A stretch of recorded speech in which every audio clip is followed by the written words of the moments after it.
I'm going to address some very pertinent issues in this particular presentation.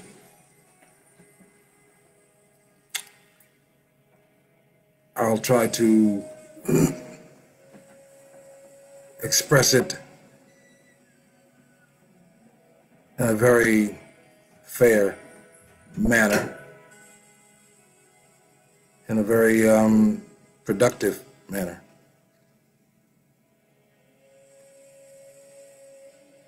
I'm going to talk about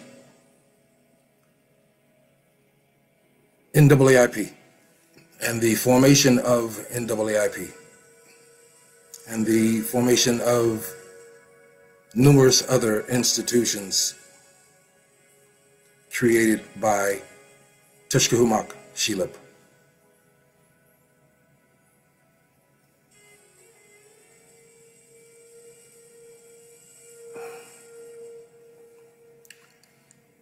NAAIP was founded by me in 2012. This being the 10th year anniversary of its creation.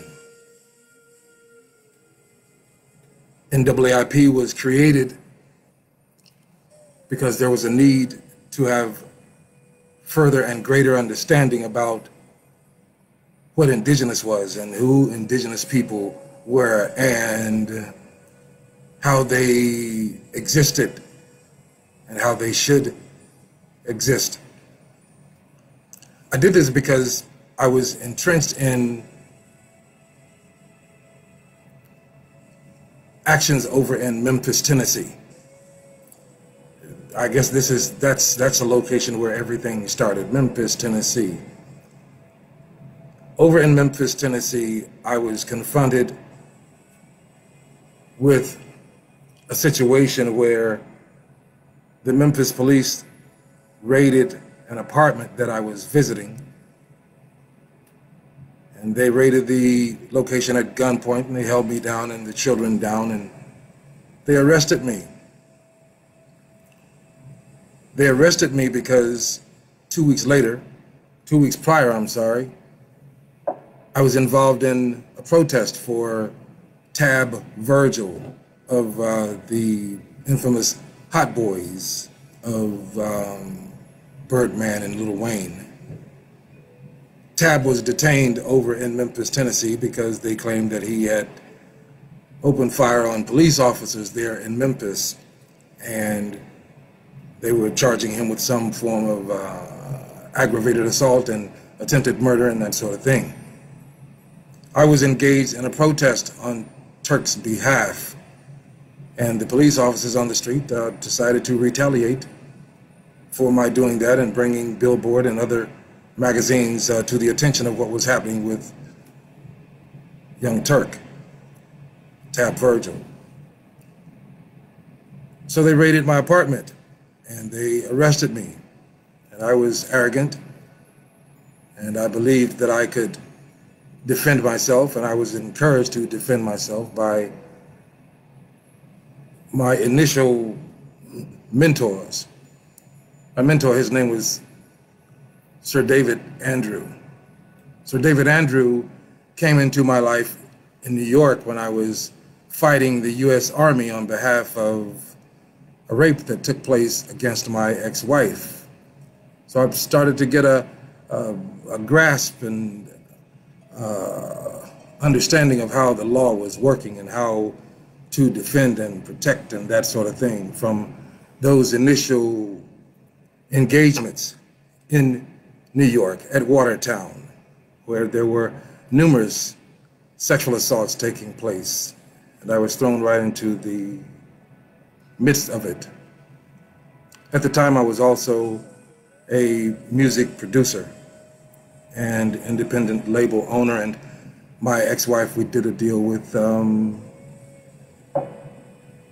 50 Cent's people, and then there was this rape interjection that came into our lives by the military, one of the military commanders, and I was encouraged to just ignore it and throw it away and let the career move forward, and I refused to do that, and I fought them. So I began to fight some time ago, before I arrived in Memphis, maybe 3-4 years before I arrived in Memphis. But anyway, when I arrived in Memphis, I was really cocksure and felt that I had a great understanding of the law, so I proceeded to defend myself in this case where the police came and kicked in my door and charged me with drug trafficking. They found no drugs and they found nothing of any evidence. But the way that the system worked and works today is that you are definitely guilty unless you can prove that you have some innocence that's taking place. And that didn't sit right with me. So I began to pursue avenues of legal understanding so that I could get clarity as to what these officers and these judges were doing to me in the courts in Memphis, Tennessee. And I stayed at bay, violation of bond, for at least a year, as I learned how to defend myself and how to approach things from a different perspective. And as I began learning those things, I became aware of these people that call themselves Moors. And I understood that they were standing what they call firm on the law and being respected under the law. So I decided to look in that direction to see what was going on. And I learned a great deal of things. I learned how to defend myself without fear, because there was really nothing to fear. In the process, we're talking 2010, when I'm over in Memphis and learning these things. In 2011, I'm no longer interested in those things because I found an avenue through a lady named Radine Harrison Pitts. Radine introduced me to the concept of our being Indian, our being people that look like me, being Indian, not being black, not being truly what they called us as Negro and colored and now African American. She brought that concept to me, and it struck me like a bullet, and I latched on to it, and I've not let it go. After learning the things that I learned from dealing with and learning from Radine, I started to learn from others, and I began to more or less excel to a great deal.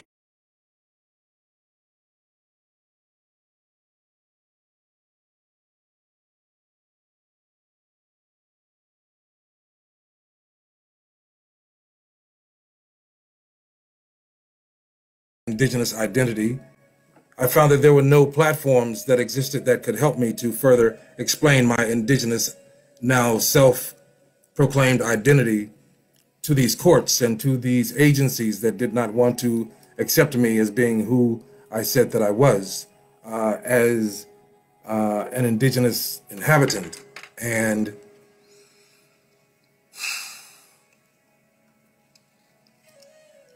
we were so engaged over in Memphis, and when I say engaged, after learning things from the Moors and specifically learning that they could not protect me and that they had no protections in place for me, I was at one point traveling the city of Memphis with my own vehicle tags that I created, and a few of the researchers with me, they also proceeded to have those tags on their vehicles, and the police began to stop us, and we began to engage the police and encourage the police to stop us, and they did, and they arrested some of us, and in the process we began to collect information to show the weaknesses that existed within their policies, which were in violation of the Constitution, and we began to look at it from a different perspective. And one of our prime researchers, Sakima El Bey is his name, very brilliant guy. Sakima taught us about the Article 3 position, Article 3 jurisdiction of protections for the people of the original government. And because we are the descendants of American Aborigine, or Aborigine existing in the Americas, we hold a certain position with the Article 3 protections, and we began to exercise that after learning those things. And we filed a number of lawsuits against the city of Memphis, where we found that they violated the Dr. King order. The order was issued by a federal court that the Memphis Police Department could not surveil, could not interfere with the activities or the movements of any particular group, no particular groups that opposed the policies of the city of Memphis, and they were in direct violation of that. We found that particular order, and we confronted them with it. We went to a few congressmen, Steve Cohen specifically, and he assisted us in along with his aide at the time, Randy Wade is his name. They assisted us in filing a complaint at Department of Justice in Washington, D.C. And we filed this complaint in Washington, D.C. And from that came an investigation against the Memphis Police Department. Memphis was fined so much money that they lost over 300 plus police officers because they could not afford the energies of the finances against them, and to this date they've not been able to reboot those police officers and add those jobs because of financing and this new thing called 19. I'm having this discussion because so many people believe that they know Tushkahumoc'S. And I'm very much aware that not many people know Tushkahumoc'S. There have been lots of claims of knowing Tushkahumoc'S and lots of rhetoric and lots of lies and defamation of character, specifically put down by the Fana group, the Federation of Aboriginal Nations, which is an institution that I created for them, and placed at the top Raymond Watson, who has done an awful job in in furthering the unification, and I have to be honest about these things, furthering the unification of the indigenous people of the Americas, which was the initial plan and layout, which is why I created Fana. Creating Fana was not so complex because Fana was created the same way that NAAIP was created. In fighting with Memphis, it taught me that I needed to have an institution to protect me. Because there were no institutions protecting people that thought the way that I thought, protecting people that had history that resembled my history. My great-grandmother is listed as colored. Her daughter is listed as colored, which is my mother, and my sister's listed as colored, and I'm listed as Negro. And that didn't sit quite right. It sounded like it was some form of identity fraud, identity theft. So I began looking at avenues to address the issues of identity theft for my family over in Memphis and myself in fighting these court issues. And in 2012, I founded and created the National Association for the Advancement of Indigenous People. And I didn't know that a movement was going to begin. I believed that I would establish something that would become a gateway for information and some form of protection for indigenous people, not just those misclassified indigenous people who are called Negroes and African Americans, but those indigenous people who are called Native Americans, because Native Americans, they are the relatives and descendants of two cultures, the culture of Europe and the culture of the Americas. And they are called Native American because that's what their brethren called them. There's no such true construct as Native American. And it's stipulated in the laws that we've been fortunate to find that Native Americans do not have the same rights as those who are recognized as Aborigine descendants. And our lines go back beyond the 1500s and beyond the 1100 AD. We are the same people that have existed on these territories for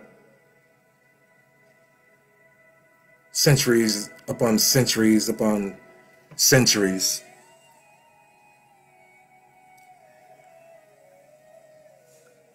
You know, this movement of NAAIP, it came from the blessing of two women.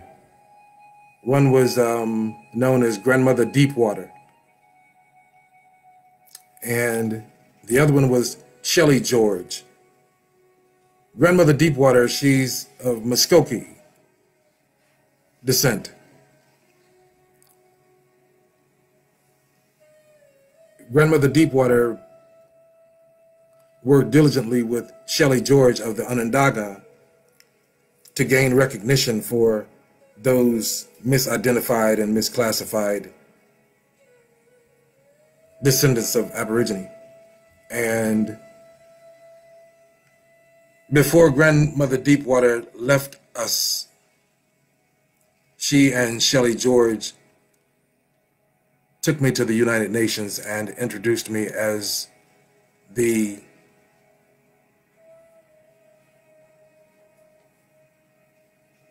new representative for the indigenous movement in America. I didn't know the benefit and I didn't know the task that they were placing upon my head, but I moved forward with that task. And as a part of that invite, they were recognizing a claim that I filed in 2014. It's called the International Claim for Identity Theft and all those sorts of things that you can find on Scribd at NAAIP International Affidavit. Scribd, SCRIBD.com. This claim was filed against the Commerce Department for so many atrocities, and I invite you to read that document, because that document is the actual claim that was accepted by the Inspector General of the United States Commerce Department. That claim covers thousands of NAAIP members. And with the new nation structure that's been put in place, we're now able to move upon that claim because we house the necessary legal representatives to move things forward as they need to be moved forward. So there are thousands of people out there who are covered as Maipuri citizens who have no idea that they are Maipuri citizens, because this announcement has never been made until today. There's really so much to talk about, so much to say, so many things that have taken place with not just NAAIP, but with the indigenous movement overall. This indigenous movement has spawned so many sayers and naysayers and so many productive people that have helped along the way, that made things move a little bit smoother without me having to work as hard as I have worked towards developing and building this apparatus of American Aborigine and the indigenous recognition for those misclassified as African Americans and Negroes and blacks and coloreds. The journey is not over, because our brothers and sisters in Mexico are those same brothers and sisters who are those classifications. And they know that they are Maipuri. I was spurred on to have this conversation because I received a phone call from the Maipuri Arua Nation Attorney General, Commissioner Thronatista, Chief Fluker. And she said to me that there were people that were eager to do relationship with the nation, but they wanted to know what was the story of Fana, the Federation of Aboriginal Nations of America. The asking of that question has always been a very hot button topic, because I've always wanted to share my story when I wanted to share my story. And because of the fact that she brought it to me out of concern, I've decided to say something about Fana and the Federation. In 2015, I was invited by members of Minister Farrakhan's delegation to come to the 10-10-15 presentation at Washington, D.C., which I did attend. And unfortunately, as I was about to speak at the microphone, they instructed from on high for the microphones to be turned off, because the things that I was about to say and would say would be counter to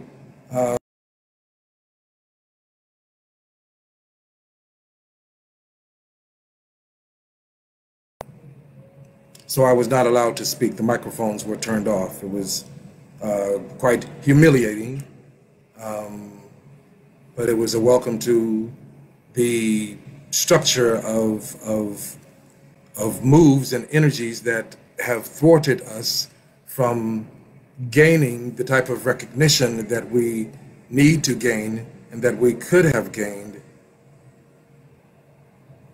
as descendants of American Aborigine.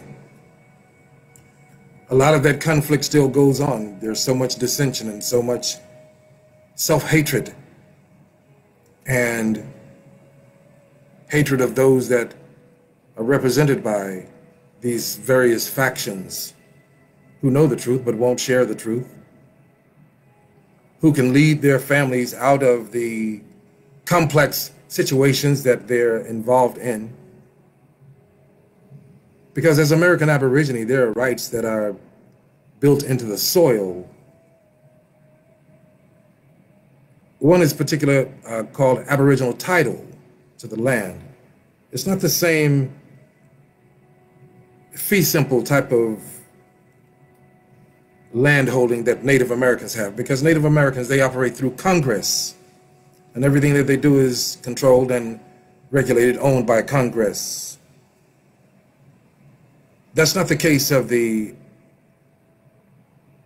descendants of American Aborigine. We have natural title to self, natural title to land, natural title to wherever we are on the continent of what's called North America and South America. We've been so tricked and bamboozled for so long. And there have been those aiding in the tricks and the bamboozlement. And those people operating at the Federation, they've done just that. They've bamboozled. They did this elaborate video where a very good friend of mine, Billy Guy, chief of the Pokanoket, sitting there at the table, not saying anything because he knew better, but listening to Tushkahumoc'S as he proceeded to rant and rave about the fraud and that sort of thing that was committed supposedly by NAAIP and Tushkahumoc'S. There's never been any fraud. He didn't even describe any fraud. It's like the sky is falling. He threw up a rock and it hit, and everybody went running believing that the sky had fallen. And it was a distraction to derail a movement of unification for indigenous Aboriginal descendants here in America. That was a derailment. And so many thousands have fallen for that derailment. I think Dane Calloway, Dane has done good. I can't say that it's all superb. He has awakened the masses. He has awakened the streets, you might say. And he's educated a great deal of people. I came in contact with Dane in 2016 after attending the UN and making the presentation at the United Nations. And he began engaging people by encouraging them to come to his page where he was there selling applications that belonged to NAAIP. He would sell those packages to let people know that an institution called NAAIP existed, but he himself was not a member of NAAIP, and I had to contact him through our sources and chastise him and pull him in line. And he stayed in line. And he became the marketer and promoter of truth of the American Aborigine as is a great thing.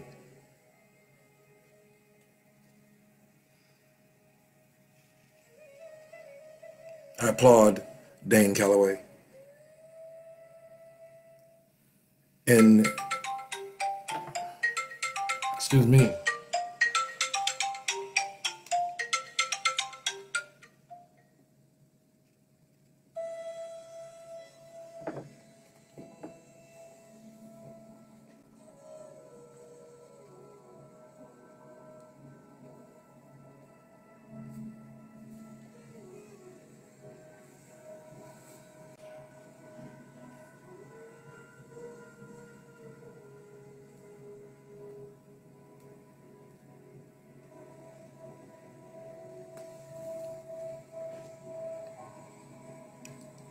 in creating NAAIP,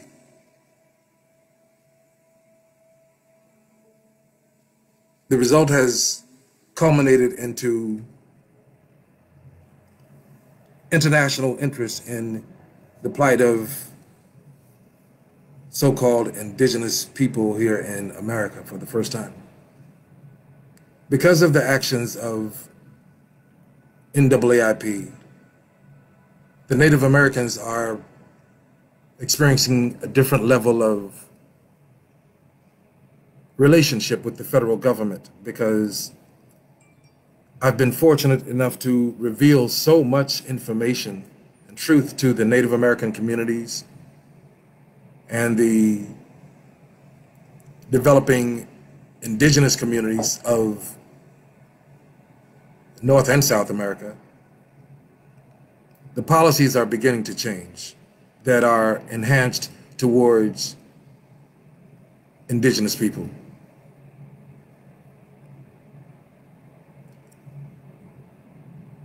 I've been able to watch the growth and implement the growth and direction and protections for indigenous people in America.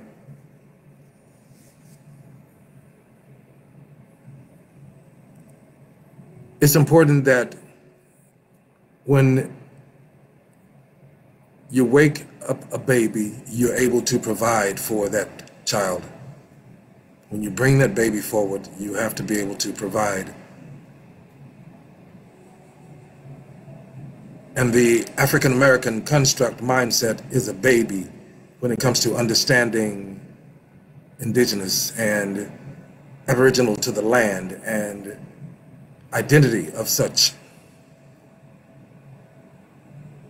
And the baby is waking up fast, and I'm doing all that I can to keep up with that, which is why I'm thankful that the construct of the Maipuri Aruan Nation was brought forward last year through treaty with the Maori Hapu of New Zealand. That particular treaty has given us immense position and respect within the international indigenous community. And we've been prodded on and supported by individuals from the Rockefeller-Gormas group and the assistance of one of their board members, Percy Tomeo Espinoza.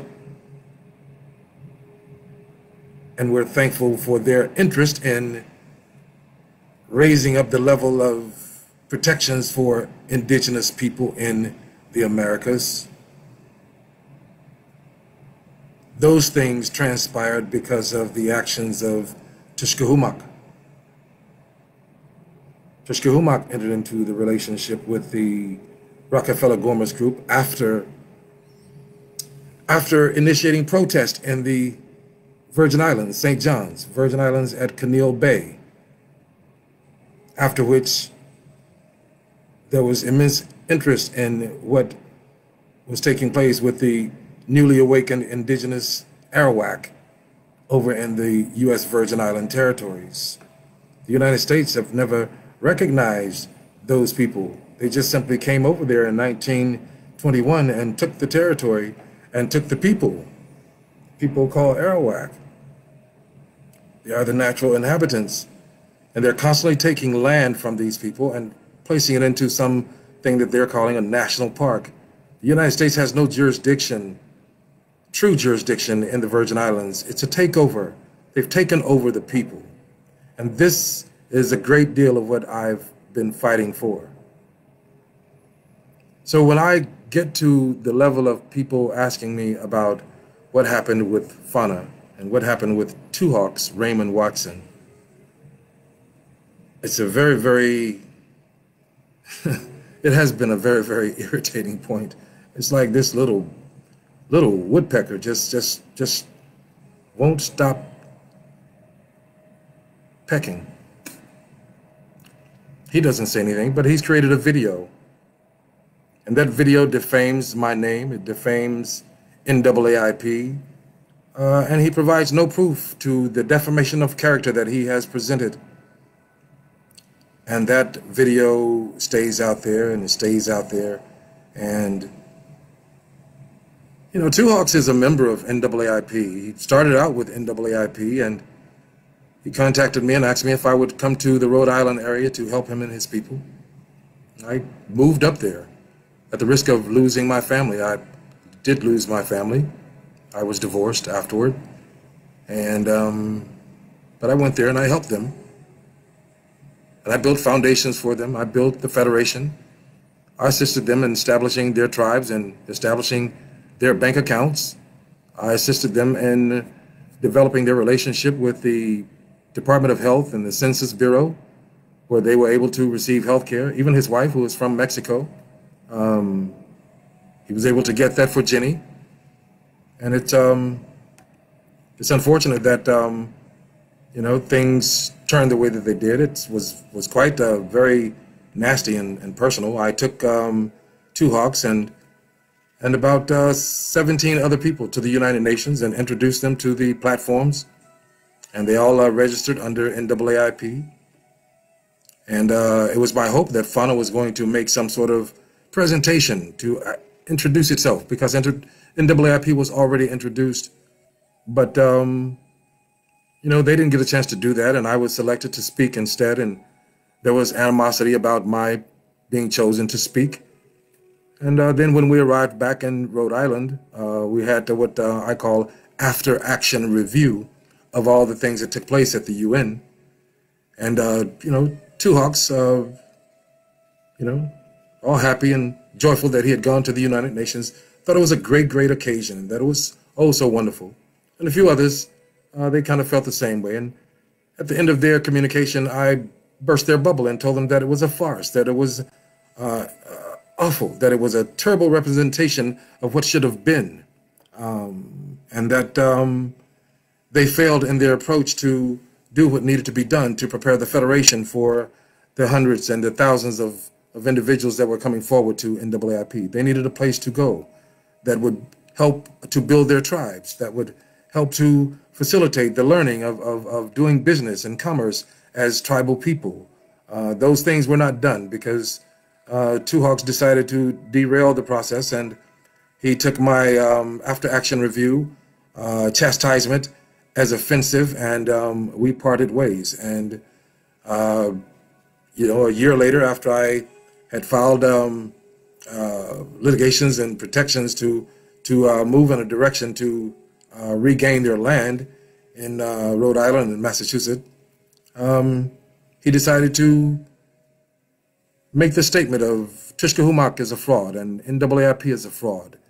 Yet he didn't tell the people that he was living under every doctrine that was put in place by NAAIP, and that he was following every instruction from Tushkahumoc'S, and that everything that he was built on, including the cultural equity grants that he was now receiving, were facilitated by the communications that Tushkahumoc'S wrote for him. He took NAAIP missions and provided those missions and projects as his own projects that he presented to these cultural equity grant associations in Rhode Island. So they gave him the grants, they gave him the money. So that's the real fraud. He has committed fraud because he has accepted money under false pretense, and quite a bit of it, and he continues to do that. That's the Tushkahumoc'S, Raymond Watson, that will not come forward to help people. And these things that I say about him, I stand behind them 100%, because I've experienced those things with him. I carried the ball for him. I did all those things that that one is supposed to do in helping to nation build. and bringing our people out of the condition that we've been in ignorance. You know, so yeah, I'm tired of hearing about Raymond Tushkahumoc'S Watson, and at some point I may initiate litigation to actually receive some sort of concern, because they have muddied my name. They have muddied a firm reputation of nation building for our people here in America, people called African American. And I've often, over the years, had to walk away from many people who brought up the topic of that, because it was not something that I believed that I needed to discuss at the time.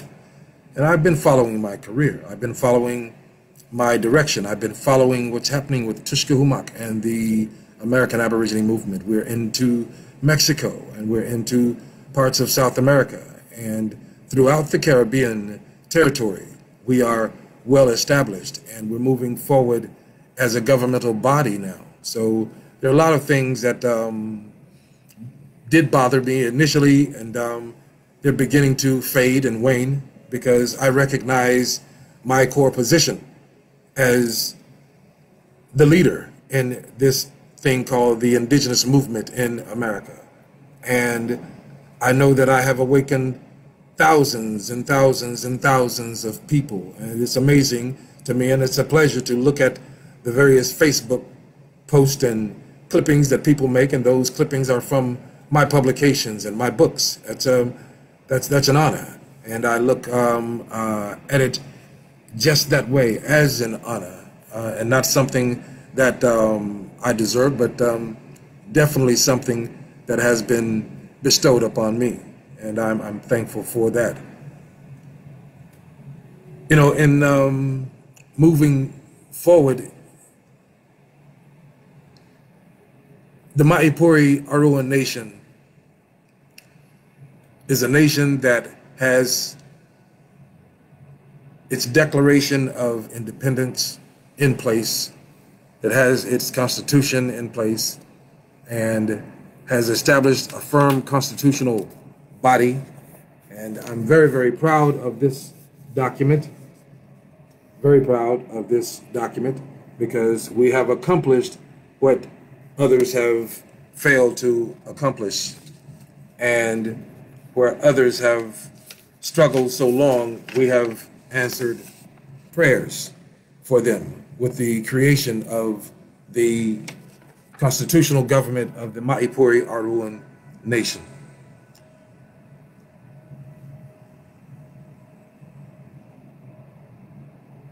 I believe that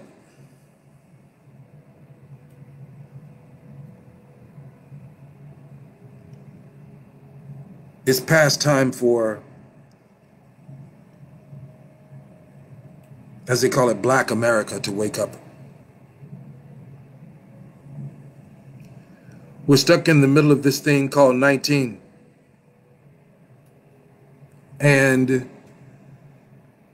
we have many ways of protecting ourselves, but we have to unify and participate in the various aspects of unification. Self-healing is a great and huge part of that.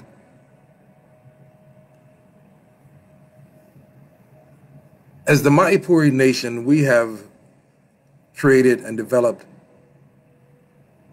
specialized teas that fight against 19 and these other creepy things that they keep calling about Satchascron and Otacron and whatever, the crons and the cronites, etc.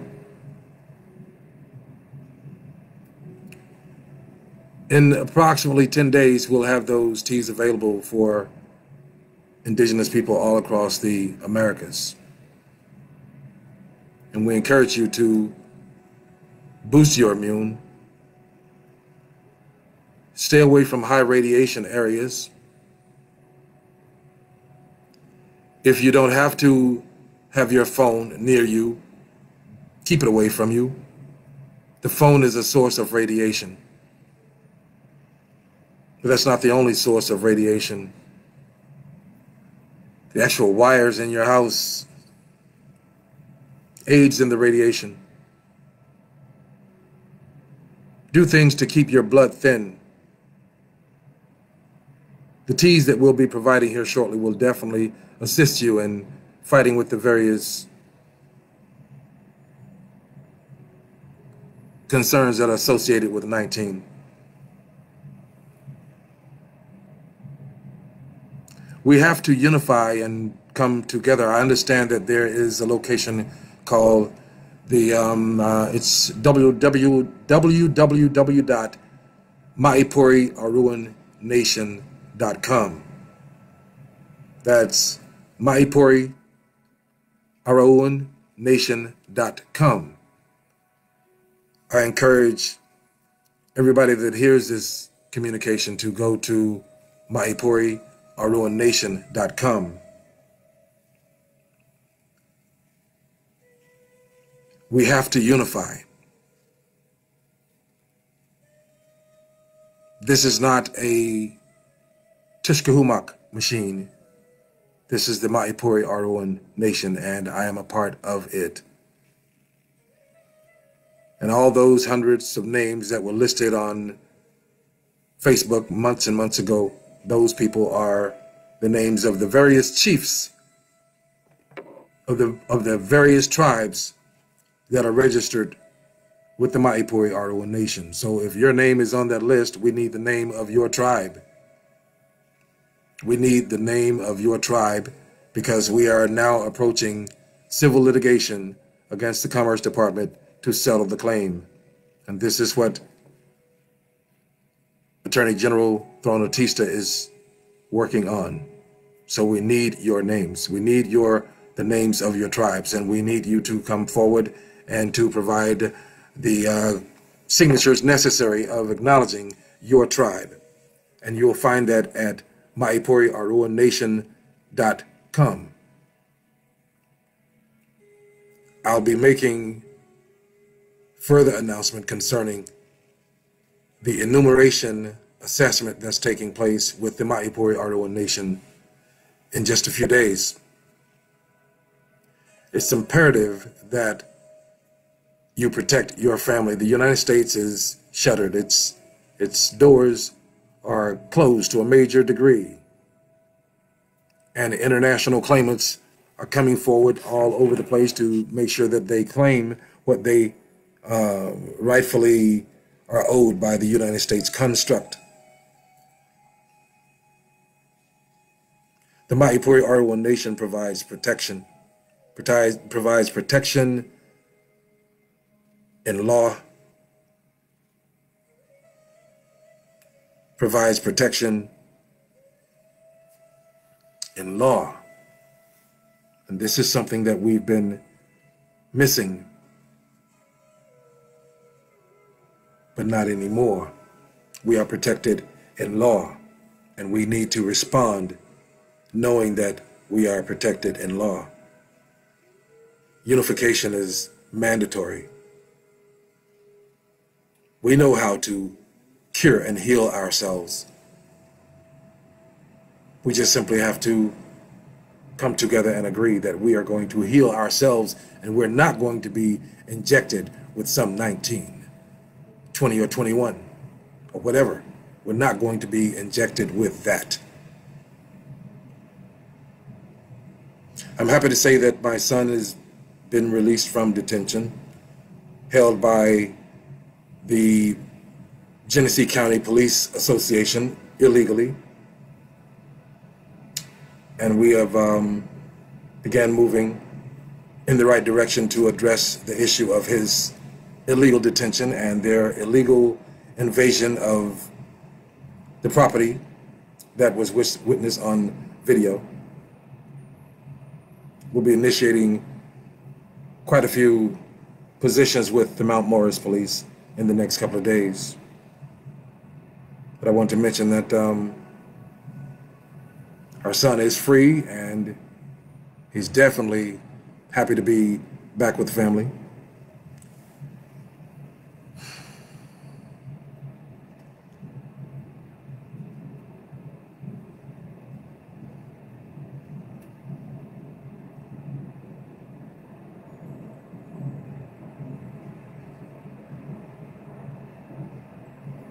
Again, recognize that we have a constitution, we have a government, you have protections. It's time for you to come home. It's time for all of those who've been sitting back, who are registered card holders with NAAIP and now NAAIP. It's time to really step up and gain the protections that are there for you.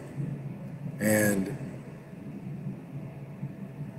we need the name of your tribe, because it's the tribes that are going to receive the benefit of the claim against the Census Bureau. And we're talking about a $30 billion plus claim for the registered individuals listed as NAAIP members, NAAIP citizens.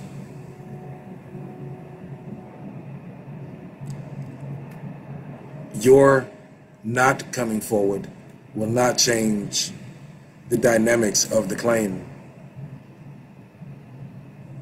The claim is the claim. The claim is what it is. And the $30 billion claim is for the NAAIP Aruan Nation people who were a part of the claim filed by NAAIP in 2015 under the Sustainable Development Agenda deadline, the United Nations.